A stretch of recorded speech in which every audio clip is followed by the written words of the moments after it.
Welcome to Caring Community with your host, Diane West. In this community, creative initiatives are welcomed. A culture of transformation is normal, and miracles are expected. Welcome to Caring Community. Hello, I'm Jay, and this is Caring Community. And today I have two guests, my son Jason. Hello. And a very special guest, Dr. Joseph Dumba. Hello. Sorry, I almost said your name wrong. I'll say it again, Dr. Joseph Dumba. So good to have you here. Thank you for joining us. Thank you very much for inviting me. So Dr. Dumba is here because this is our second show highlighting Diane West, my wife, who passed away on January 3rd. And Dr. Dumba was one of the doctors, the physicians that worked on her for a number of weeks and months. And he didn't start with us because he didn't get a word from God that he was supposed to, but no, you'd have saved us a lot of heartache if he did that. But we had to replace a doctor, and I won't go into all of that, but we were praying and we were looking at two doctors, and your name just kept rising to the top. And the hospital said, let me get this right, they had the hospital, there's something, what do they call it, the staff? I don't remember the name. There's a group of doctors. Hospitalist? Pardon? Yes, I think that's Hospitalist. Yes, okay. And so I was working with them, but they were so busy with so many COVID patients, we have to have a primary. And you were replacing our primary. And in order to have the primary is the guy that kind of keeps an eye on all the other specialists and makes sure that the patient is getting the care that they need. And but unfortunately, he was on vacation when we contacted him. So Dr. Tarantola, who was our oncologist, agreed to substitute in and be the primary doctor until you got back from vacation. I don't know if you knew that or not, but anyway. So, and then when he came back, Diane, my wife, said the first time she saw you, and then she saw me later that morning, she said, "Oh, he's everything I've wanted in a doctor. It's just perfect." So, tell the viewing audience what the process was that you went through when we asked you. Well, that's a kind of a special consideration there, because we normally don't take care of other people's patients, and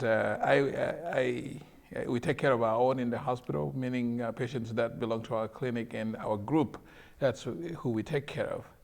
Diane's case was a little bit different, and usually when things like that happen, you usually ask the hospitalist to take over. But in that case, you guys looked for somebody different. And I contemplated many times, because I'm like, I really don't want to take more patients on my load, because I already had plenty of patients. And, I guess it's God was telling me, you got to take this case, because I really would have said no. And I intended to say no, but I didn't. Right. Mm-hmm. So there must be some. And it was great that you said yes, and even at the funeral, at the celebration, you spoke there and you shared at the graveside, and he provided remarkable care. Yes. The only thing I didn't like about you was that you would come so early in the morning, and I couldn't get there early enough to talk to you and share with you. And then the mornings I would get there early, you didn't come early that day. It never worked. So, but. I remember the first time I met you was quite a while after you had already been taking care of my mom, and she would tell me about you every morning, that you had come, and then she would say that you had been there, and she'd say how you had helped her, what you had done, and she always had a great report to share about how you had been helping her, and she always knew that you were operating under the direction of the Lord too. And then the first time I met you, you came in the room, and you just had such a uplifting, cheerful demeanor, and just brought a lot of joy into that room just by you walking in, and just your laugh and your positive attitude. And I told her later, I said, I see why you love having him as a doctor so much. And she said, yes, this is why. I'm glad you got to meet him. So. Hey, she was a very special person. I think she brought more light to me than I probably brought to her, because most patients, when they're in the hospital, they're depressed, they're grumpy, they're frustrated. Diane was a different kind of person. I think she had the Lord in her, and she suddenly saw things a little bit different. Yeah. And every time you come in and she's just smiling, and she's you ask about, is there anything I can do for you today? No, I am doing good. You know, it's like everything is good and you know everything is not good.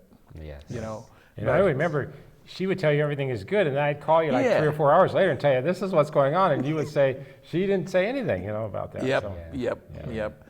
Yeah, but when I first met you, your name is Jason. My son's name is Jason too. So I'm like, Yes. what a coincidence. Yes. Right. But you had a tremendous mom, and I think she's still in you. And I think agree. you have her genes, and you're just basically a prototype of her. Yes. So I agree. there were we went out to eat a couple times, and we just got to know you, and then we got to know your staff, some of the doctors that would round for you when you weren't on, and everybody was remarkable. They were on fire. They were excited to provide the best medical care, spiritual care, a lot of things that a lot of doctors don't necessarily do, but you provided that. So, Well, I always tell my patients, I said, we doctors are just God's agents. We provide, God gives us the knowledge to be able to do some things, but ultimately, we don't heal you. right, God heals you. right. So when I come to the hospital and I run on my patients, I always tell them, it's not me healing you, it's God healing you. Right. Because I think they need to know that. And I think we had- Diane already knew that. We had an excellent staff of, I think, 7 or 8 specialists along with you and nurses.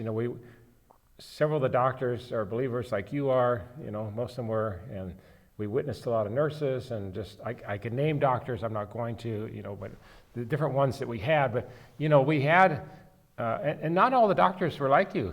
We had one who was in cardiology. He came in and said, the first time he saw her, he said, "You look bad today." And I just corrected him. I said, "Don't say that to her." He said, "Well, she does." I said, "I don't care if she does or don't. You need to encourage her, not say it." And from that time on, he would walk in and said, "You're looking pretty good today." So sometimes it just takes a little correction, right? Don't you? Yeah. And at times we are brutally honest. Sometimes that's the problem, And there are certain situations where we need to be brutally honest, and then there are certain situations we need to perk up people, And as doctors also, we're humans, so sometimes we say things that are not. And I realized you're under a lot of stress. There was a lady doctor who did the same, and she just came in. She was just grumpy the whole time she was in there. And I went outside with her, and I just said, if you're going to be grumpy, don't even come. We need cheerfulness, we need joy, we need enthusiasm. You can be honest with us and tell us what's wrong, but don't do it in a grumpy way that makes the patient like, I'm not going to get well, or it's going to be a bad day, or whatever, So I think they call that bedside manner, right?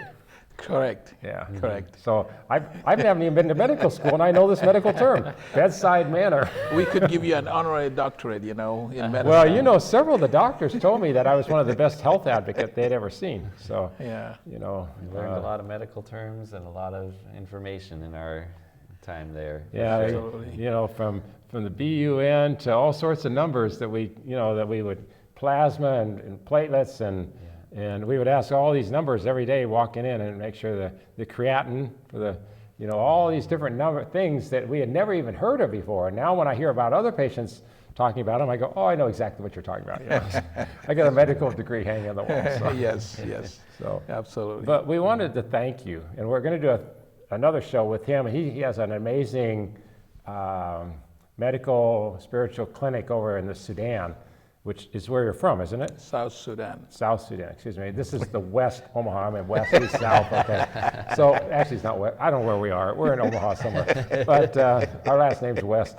We only, Jason was born at West Houston Hospital. That's right. Wow. And Diane was buried at West Lawn Mortuary Cemetery. Wow.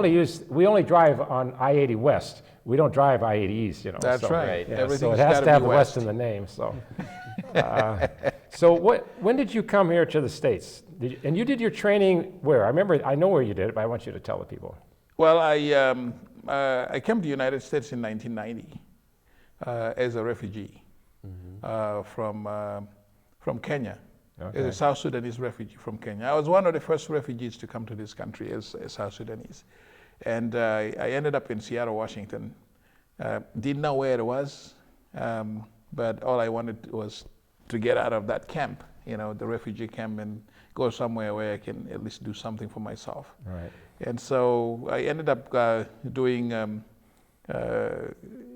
I always wanted to be a doctor, so I thought, what a better place to do it than in the United States. Right. So I started going to community college in Tacoma, Washington, and then from there transferred to University of Washington.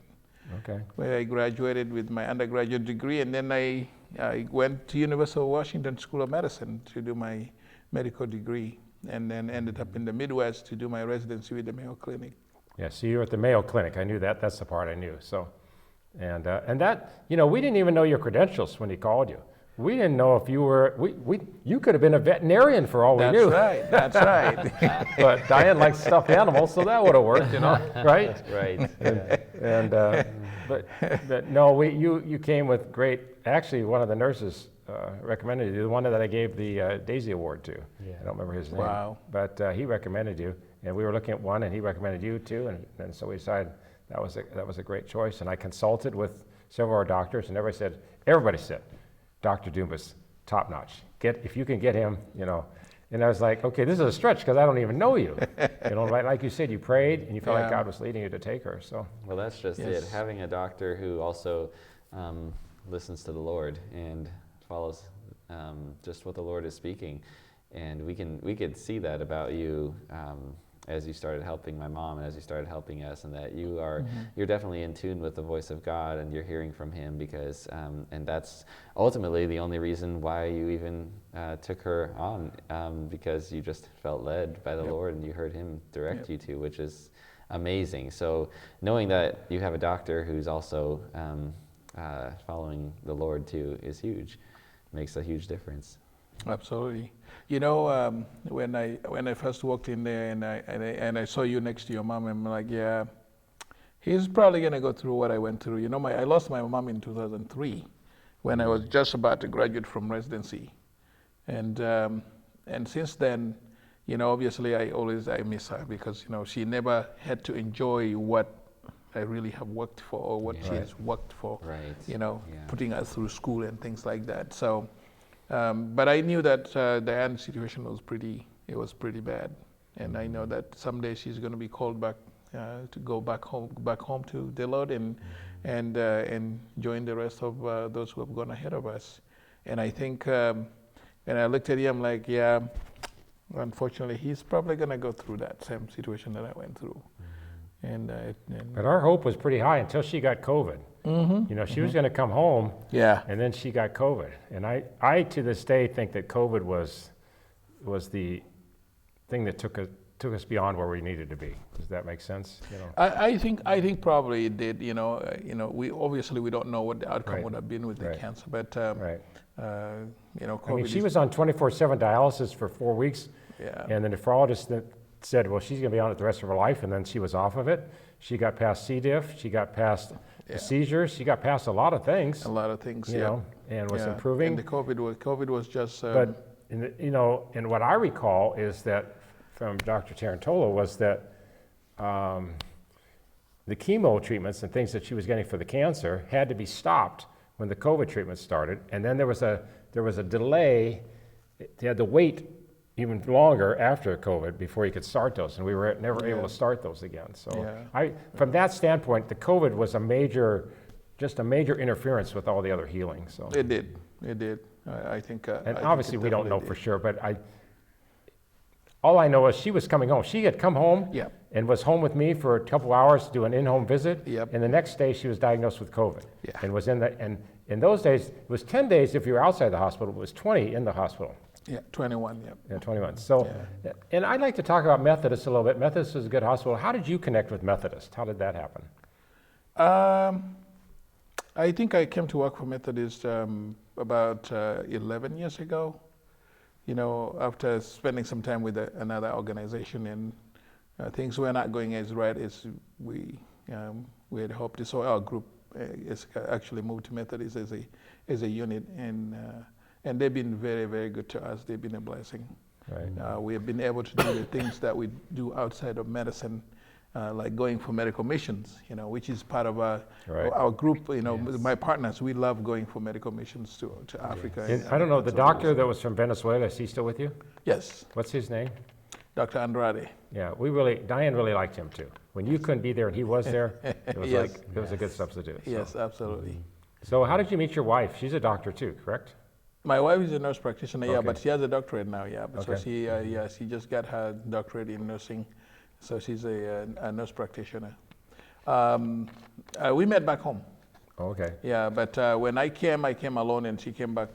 I left her behind, and then she came a year later. Okay. Did so she come as a came- refugee also? She came as a refugee as well, yeah. Wow. Yeah. So, Yeah. and I know we don't get too political, but, bringing people as refugee from other countries, we often hear all the bad stuff, right? We hear all the whatever, and there's lots of controversy, and this show's not about that. Caring community is about caring for others. But when you see people who came as a refugee, he and his wife, they both got medical degrees, serving, blessing, helping people here. That's a fantastic story that we don't often hear in media, social media, whatever. We don't hear those stories very often.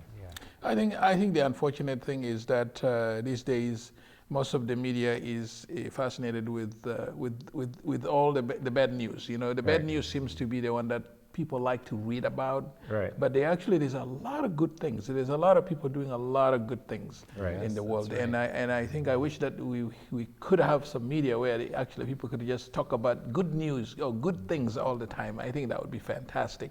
Right. Because not only me, I think there's a lot of refugees who are doing very, very well. Who are doing a lot of good things in the community. Right. Yeah. Obviously there's obviously we're humans, and some people will stray and do things, and that's what people capitalize on. Did you become a citizen here?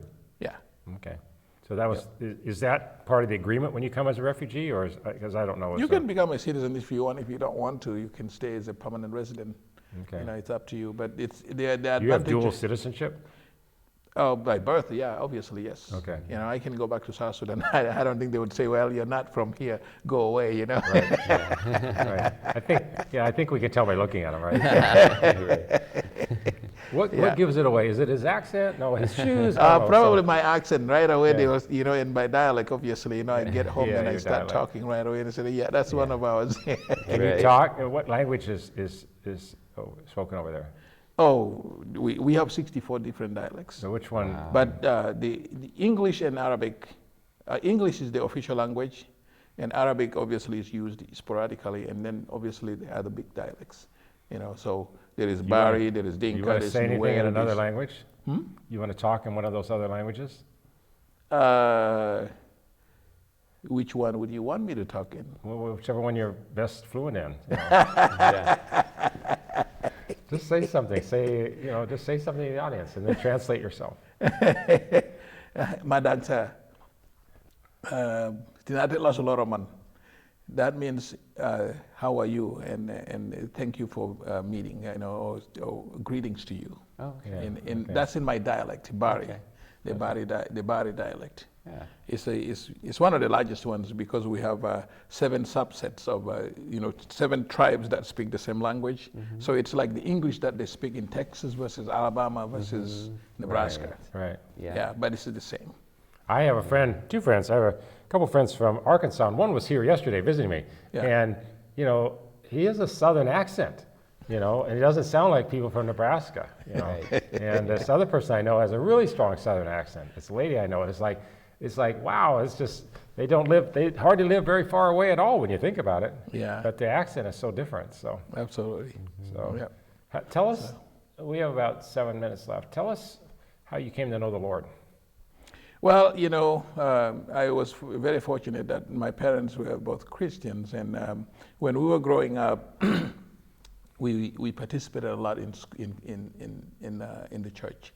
I remember it. I think it was when I was getting baptized, because as we grew up, you had to wait a little bit until you're older to get baptized, and then to get confirmed. And so I think I was probably in 6th or 7th grade, something like that, when I went through confirmation, and I think that was my breaking point. I found that I had to submit and give up my life to the Lord in our small church in South Sudan, a small village called Lijaba. That's my village. Right. And what church do you attend in Omaha? I go to Covenant Presbyterian Church. And as I recall, you had actually heard me speak there years ago. Is that right? Yes. So when I was traveling full time, which I am again now traveling, but I've spoken at about 150 churches in this town, and Covenant Pres was one of them. Yep. And so you had actually, I don't remember meeting you, but you had heard me speak. Absolutely. And even though you had heard me speak, you still took Diane. I don't think I could remember that. That was Jay West, that. So, but yeah, even though you heard me speak, you still took her. So Oh, no, you did a good. fantastic job. You did a great job. Great job. So, But like I said, there's a lot of good things that people are doing, and part of what we're doing is the facility in South Sudan. We have when my mom died, I used to go to Central America for medical missions. Like Nicaragua is where we used to go with our church. But after that, in 2005, South Sudan became a little bit stable, and then in 2007, I decided to take a group of doctors with me to South Sudan, and then when we came back, they said we needed to do something more permanent, and then that's where we started the Healing Kadi Foundation, where we established a permanent facility in South Sudan, serving the people there. So we've been doing that for the last 10 years, and crisis also grew up. Crisis became a problem in South Sudan, and we had to leave for Uganda, but now we're going back to South Sudan. So you can see the Lord has been doing a lot of things on us. Sometimes it's very frustrating to a point whereby you want to give up. Right. But you know what? Everything happens because God has His time, and we always think that it's our time. You always think that everything should go as smooth as it is, but the road to success is not a straight line. It's always Yes. it has a lot of and we're corners. experiencing that since she passed, Yep. And it's my whole, my assignment has been radically changing since she passed, Yep. And the Lord's been speaking to us, and we've shared that in some of the previous shows. I won't be redundant here, but there's just been this adjustment, And obviously, I asked the question, and I'm sure a lot of your patients do, and you ask it for your mom or whatever. Why can't, it doesn't make a lot of sense why Diane couldn't have continued on, because, she was 63. She was pretty young, Yep. And obviously, there's lots of people that die much younger. I just came across an old friend, a good former friend, not an old friend, but a former friend in Dallas, Texas, and his 15-year-old son died of leukemia and was diagnosed at age 9. I can't even imagine, being a child being diagnosed with leukemia at age 9 and then dying at 15, lived 6 more years. I mean, Diane lived, 47 years past that, so. Real briefly, we don't have a lot of time. Do you have a specialty, medical specialty that you work in? Or that you have a degree in? I do family medicine, so I see from newborn babies to. What's the name of for the audience in Omaha, what's the name of your clinic here? What's it called? I'm at the Methodist Indian Hills. Methodist Methodist Clinic. Indian Hills, okay. Indian and where's Hills, that located? Is it on Dodge? It's on 90th and Dodge. 90th and Right Dodge? on that corner there between 90th and Dodge, just behind the When I put on Facebook that I was going to have you on as interview, several friends of mine said, "Oh, we have Dr. Dumas as our doctor," so and raved about you. I have a few of them in Omaha. And they said you don't charge anything. It's amazing. So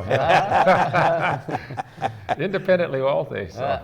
Yeah, I know. I don't know if the Methodist administration would like that. It's like no charge. Huh? Right. No, that's not entirely the truth. But he's a godly man, well equipped, well trained. Mayo Clinic out in Washington. I mean, I'm just telling you, and you might say, well, your wife didn't make it. Well, it had nothing to do with him. Right. Okay.